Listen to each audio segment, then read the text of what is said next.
didn't do university after this, they just kind of whereas like I guess like, you know, I think it's a good thing, like not just our, right? Because like if let's say my dad was not knowing of the system, exactly. You know, he was still in touch with the classmates and people here. He might not have known that. Okay, so we are nice. Someone might have just not known. Just exactly. You know, right?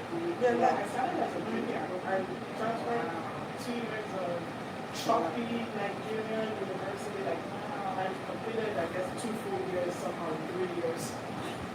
And then. So welcome everybody. Thank you very much for coming for this program today. This is the first time we are having the Nigerian women entrepreneurs in the USA Business Expo in this tri-state area. Now, it's possible that some people are already doing something similar, but I think this is the first time that it's just for women. Now, as we have said, we've done the registration and light refreshments. So you have Coke in the fridge, you have Pepsi and everything. We have donuts, we have that. Now, welcome remarks. So, what is the purpose of this expo? Now, the reason we decided to do this expo, it's been on our mind for a long time that there's so many women, you know, Nigerian women, who are doing a lot of things and nobody knows. It's just them and their small circle. But we think that we should project Nigerian women who are trying to do something. It's not only when a Nigerian woman does something bad that it should go viral. We want people to know that those of us in the US here are also doing things that, you know, are right. We are starting businesses, we are, you know, trying, and then we also want us to be able to network. Now, hopefully, our target market is not just Nigerians, but we have to start somewhere, and we want to encourage all those that are, you know, trying something, that they are not alone. Somebody's, you know, with them. So that is the purpose. And I really appreciate those of you who have come, because we didn't have much notice, so I really appreciate you, and I don't take you for granted. Now, hopefully, as we go, the first person who is main attraction is Dr. Olapeju Shimoyon. She's a doctor of specializing in addiction medicine, but she wears a lot of caps. She's into music, into photography. She's a prolific writer, and she's going to show us some of her books today. So without much ado, I'll introduce Dr. Olapeju Shimoyon from Simola Ventures. She's going to talk to you. We gave her a lot of time because she has so much to share. She will also share her website with you later, so that you can make purchases from her website, but you can also, a lot of her products are on Amazon. And so over to you. Thank you. Thank you for that gracious introduction, and thank you for having me. So I think first of all, I'll just talk a little bit about myself, and then start talking about my books, and then maybe we can talk about the photography. Or So you've already introduced me professionally. I'm an addiction medicine physician, but I've always wanted to write. Ever since I was a little kid, I've always wanted to write. You know, it was like I was constantly writing in my head. You know, and I remember when I was like 10, having this idea that I would write a book. You know, and at the back where it has the about the author part, it would say, "That was Englishman," you know. And of course, that didn't happen. That didn't happen. And then years later, I was almost 30. I was 28, and I was like, "Oh, I'm almost 30, and I still haven't written my first book." You know, and it was really challenging. You know, in the course of pursuing a career and dealing with life and everything. You know. But you know, when you're meant to do something, at some point you just start doing it, you know. And so, for me to, at that point, the academic writing that I was involved in just wasn't enough for me. I really wanted to just write. and write about life and write about, you know, things that I was interested in outside of medicine, outside of healthcare. Not that I wasn't interested in healthcare anymore, but I just wanted to write about other things. And I had gotten into photography as well. Again, I didn't own my own camera until I was over 30, but I really got into photography and realized that I really had a passion for nature photography. And at one point I thought, you know what, I can combine my pictures and my writing, you know, if I don't have a lot of time for writing, if I start with creating photo books, that's not a whole lot of writing, you know, that's one way to get started, and that's exactly what I did. So initially I was going to write, produce a photo book with pictures from around the world, places I had been to and all of that, you know, and but there was nothing pushing me to get it done. And then I thought, why don't I start with something local? And at the time I was living in Scranton, Pennsylvania, and this was 2015, and the city of Scranton was celebrating its 150th anniversary in 2016.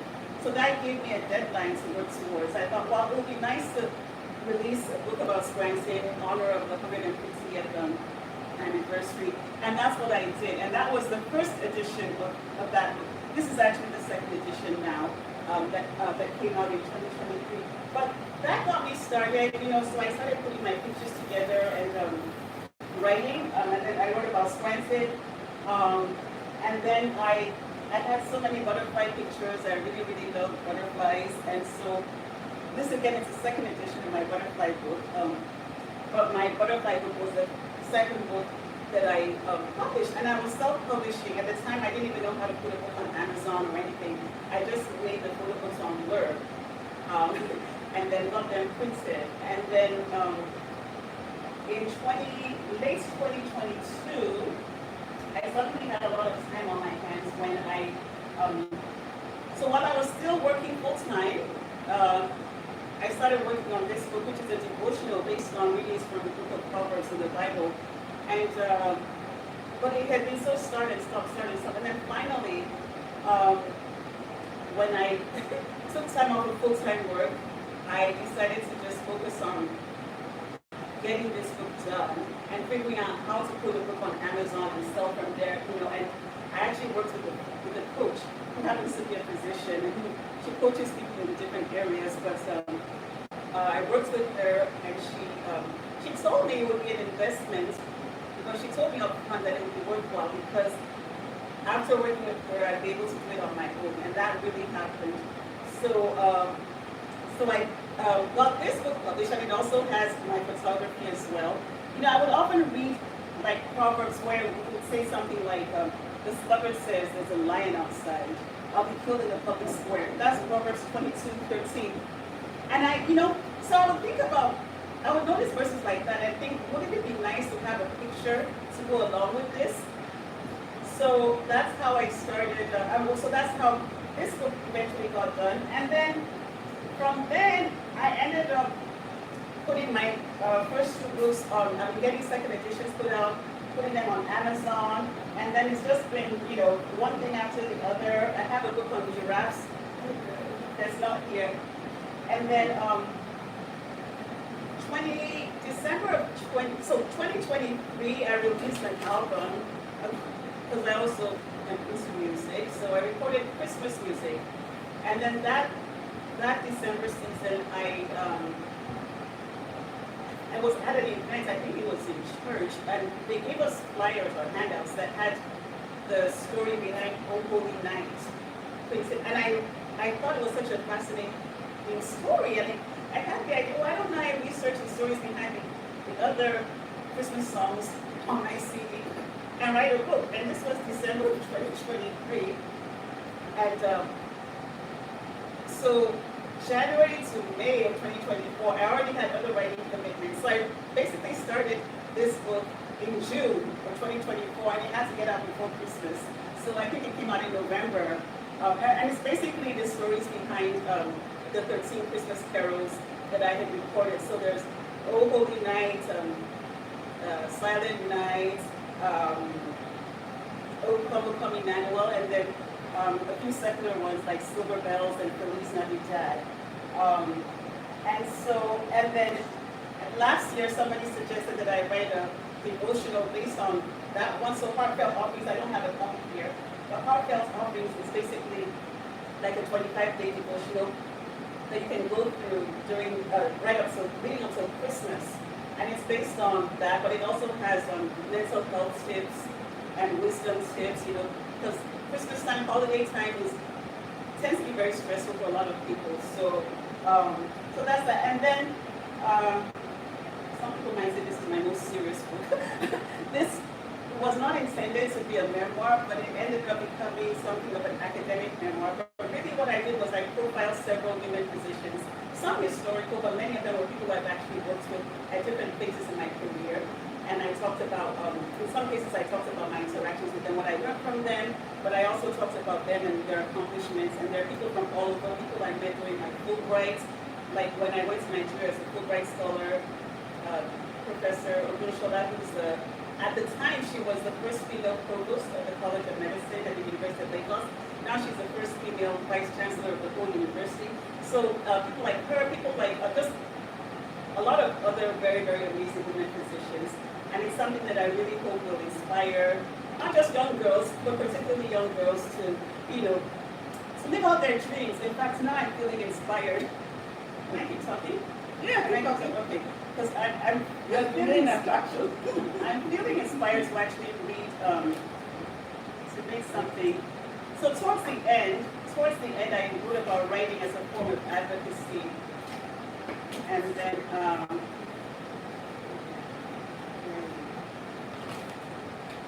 okay, so this is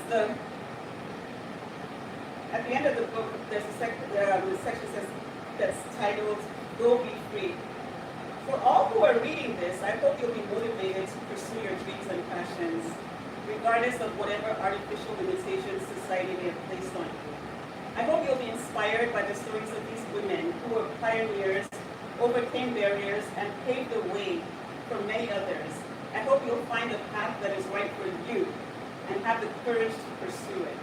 I leave you with the words of Dr. Beth Allison Barr and Rick Hitchcock, who wrote a song inspired by her book, Go Be Free, do what you were born to do. So that's a message that I hope resonates with people. You know, instead of trying to be like everybody else, just be the person you were born to be. You know, and that's when you hopefully find fulfillment, and as well as just being a blessing to everybody around you. So I tell people to stop trying to be normal, whatever normal is anyway. Whatever normal is, we're all unique. We all have our own unique sets of gifts and talents, and so even as a doctor, at a point in time it seemed as if why should you be a doctor and have all these other interests and everything? But at the end of the day, actually, I think we're better at whatever we do when we bring our whole selves to it, right? So, and actually, I have an upcoming TEDx talk, where I'll be talking about the transformative power of music.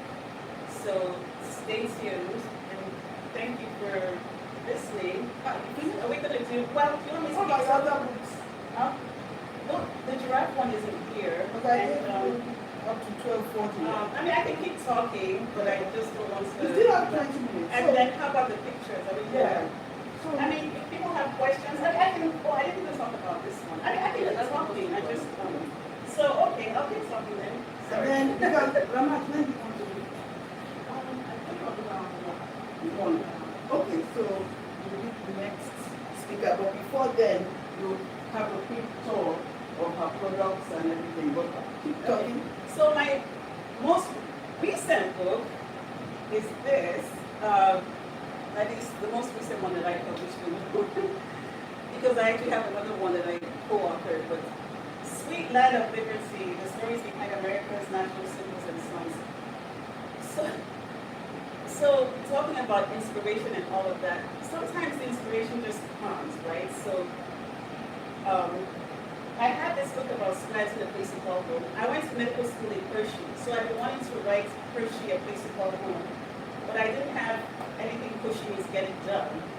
And then I heard that a movie was coming out about Hershey, the man Hershey, the man the town was named after. this year. At first I didn't know when, and then later on, recently I found out that it's supposed to come out around Thanksgiving, I think Thanksgiving weekend. So at the beginning of the year,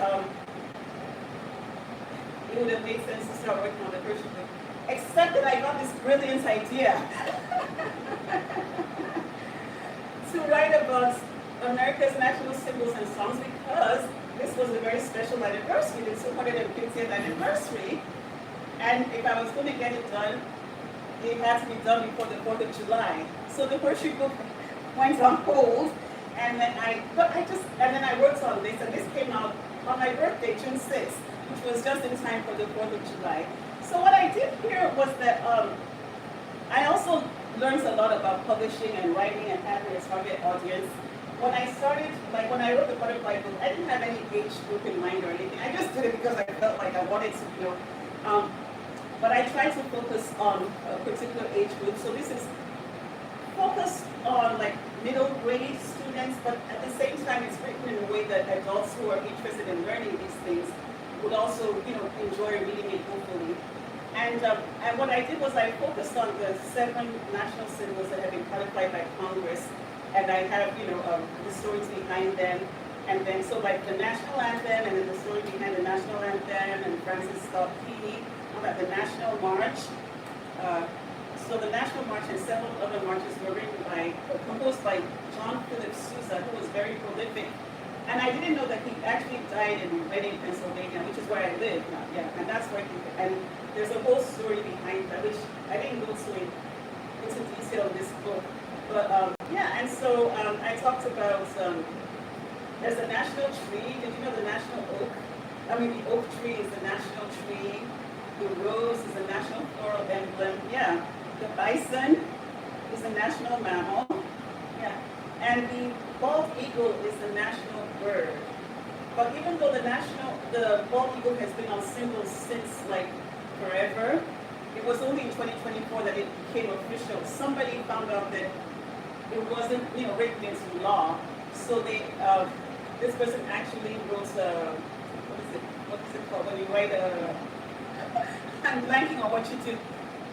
How a bill becomes a law. He wrote a bill, and then I guess presented it to his representatives, and then everybody agreed on it. And then Christmas Eve 2024, President Biden signed it into law, and so the bald eagle is officially the national bird, even though it's kind of always been. But the lesson there is that there are things that we take for granted, and sometimes you can just notice something. And so this was, a regular citizen that noticed something and decided to do something about it. So, and sometimes that's how change happens. Somebody notices something and then decides to start writing letters to Congress, or and one thing leads to another. I also have, in addition to the national anthem, I talked about my country tis of thee and America the beautiful, and there are links to recordings of my versions of those 3 songs as well. So Catherine Lee Bates is the one who wrote America the Beautiful, and I want to just say a little bit about her. She was inspired. So Catherine Lee Bates was an American author, poet, and educator.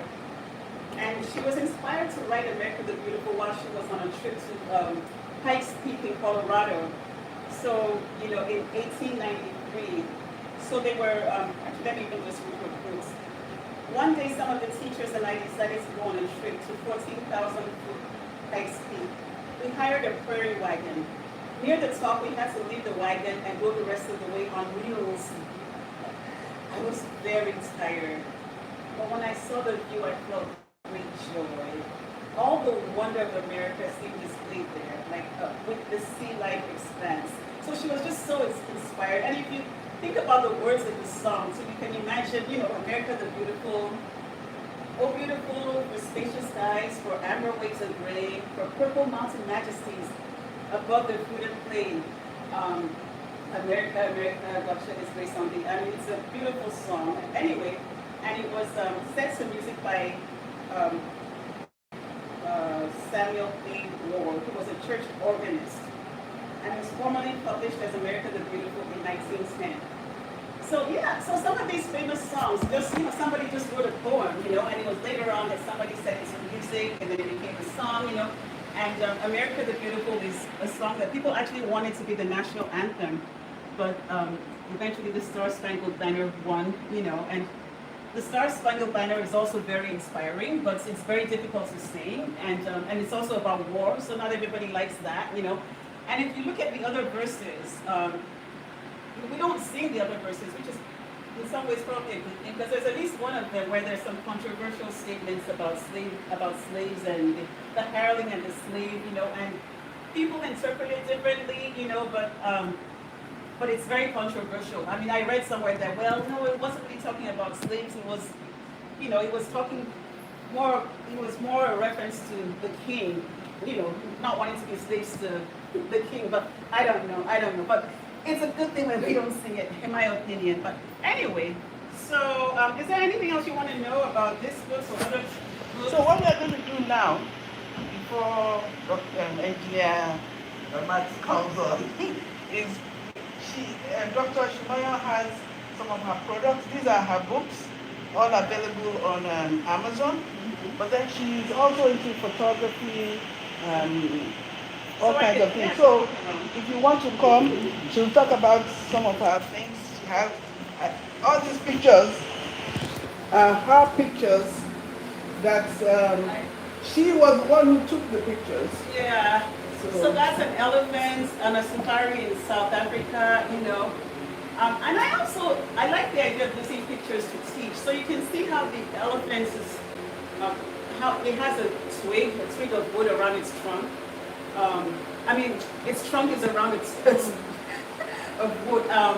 So we describe that as being prehensile when it can grasp something with its trunk, or the way a monkey can grasp something with its tail. That's called prehensile. It's described as prehensile. Also, the giraffe's tongue. The giraffe can use its tongue to grasp food. Anyway, so he is called prehensile. If you didn't know that, you learned a new word today. And so that's the male and female lion. That was in a zoo in Berlin, Germany. Yeah. And who do you think does the hunting, male or female? Female. Yeah, the female does most of the hunting. Yeah. So that's a zebra. That was also in South Africa. And this is a red-tailed hawk. You can't see its tail, but yeah. But that's what it is. And then, so here we have The red-tailed hawk. This one, yes. Yeah. So here we have a cheetah, jaguar, and a leopard. No, that was me. Oh, Yeah. So, does anybody know how to tell them apart? It's really challenging. It can be challenging because they all look so similar, right? So, response patterns, probably. So, well, the cheetah has these tear marks. You see these lines? So that's the cheetah, right? And then this is the jaguar. So between the jaguar and the leopard, let's see. See, they have those, what they call rosettes, the patterns, right? But then if you look at the leopard, the inside of the rosettes, of the round circular area, is blank, right? Whereas with the jaguar, it has spotted, and you probably can't see it too well here, but it has spots inside the rosettes, yeah. So, and there are other differences too, but those are the ones that that help me. These pictures are amazing. Thank you. They are so great. And so here we have a tiger. That was the animal kingdom, but sometimes you have to spend a long time with the animals to be able to get a picture like that. But it's worth it. So which animal is this? It's a tiger. That's a tiger, yeah. And you know that their stripes are like fingerprints. Oh. Same thing with zebras So too. unique. They're unique, yeah. Same thing with zebras, yeah. what is this? So this is the snow leopard, and even though it's called leopard, it's not a leopard. It's closer to the tiger in terms of Where did you take this? That was in Poland. Poland, okay. Yeah, there's this very large zoo, and yeah. don't know the name off the top of my head, but that was in Poland. Has anybody ever been to Lagos, Nigeria? Yeah. Isn't that The Lekki Bridge? Yes, the Lekki Bridge. Yes, yeah. So, and then, so we can also do a virtual tour, pretend we're going to Lagos, Nigeria, and then from there we fly to London and see Big Ben. And since we're in Europe now, the Eiffel Tower, and okay, and then back to the safari. So here's another leopard. We already saw, okay, and then we saw the jaguar, and then the snow tiger, and this is the cheetah again, then the lions, and then another tiger. And yeah. Thank you. Thank you. Butterflies. Yeah. And that's so amazing. Thank you. That's and then that's a Dr. giraffe, Shimoyan. and then flamingo. Those, are those parrots? Yeah. They're so I think, colorful. yeah. Are they I- Tuscan or something? Huh? Are they just regular parrots? Other than parrots, I don't know. There might be some other special name for them, but yeah. As far as I know, those are parrots. That was a long time ago at a park in the UK, actually. A long time ago. Yeah. Sorry, it's not in here. And when we finish, anyone who wants to play table tennis, we have that. So, I think that's the end of the tour. So next on the program, let's put this back there. Like, obviously, multi-talented, and what you were saying about not needing to just be out.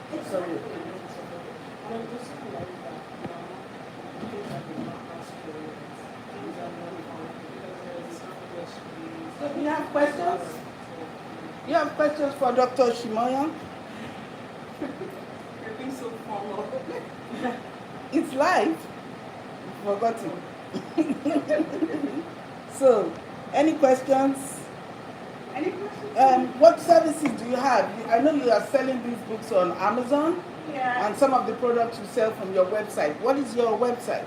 Oh, the doctorwriter.com. It's just the doctorwriter.com. One word, all lowercase, and then there's a button that says shop. That's Okay. where. We've just added that where you can actually buy like ebooks directly from my website. But otherwise, there's also links to Amazon from the website because I'm not in a position to ship print copies to people, Okay. but they can buy ebooks on my website or just go to Amazon. But actually, you have, for those of you who are here, the bookmarks have QR codes actually. They have QR codes that should take you to my website, so you know.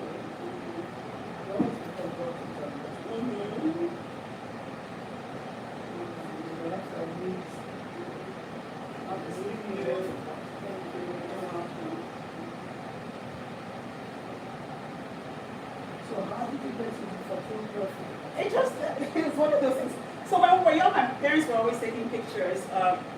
They were always getting people to take pictures of us and stuff. And summer holidays, we would have like family, relatives, family friends come and hang out spend part of the summer with us. And before they would leave, my mother would call the professional photographer to take pictures to document the visit or whatever, for posterity. Anyway, so I guess I was exposed to the importance of photography, but I really wasn't into it myself at the time. But so I just, started taking pictures, and then I saw that I really, really had a thing for nature photography, But like I said, I didn't own my own camera until I was over 30, People, I've been asking for that, did you always know you wanted to be a photographer?